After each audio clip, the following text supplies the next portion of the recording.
నమస్కారం. ఈరోజు మనం భగవద్గీత 2వ అధ్యాయం సాంఖ్యయోగం లోని శ్లోకం 2 భావాన్ని తెలుసుకుందాం.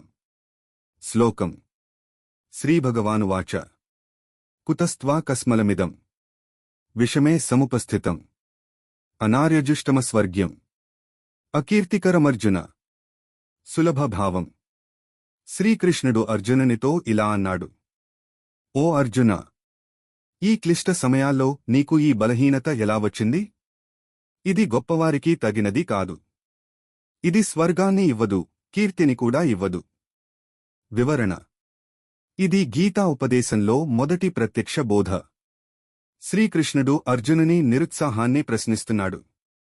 అతను చెబుతున్నది: బాధలు వచ్చినప్పుడు మనం బలహీనంగా కాకుండా ధైర్యంగా నిలబడాలి. జీవిత సందేశం. సంక్షోభ సమయంలో మన మనసులో వచ్చే నిస్సహాయత మన స్వభావం కాదు.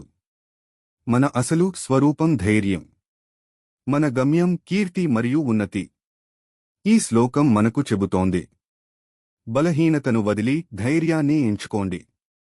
ఇలాంటి గీతా శ్లోకాల సులభ భావం తెలుసుకోవాలంటే మా ఛానల్ను సబ్స్క్రైబ్ చేయండి. వీడియో నచ్చితే లైక్ షేర్ చేయండి. ధన్యవాదాలు.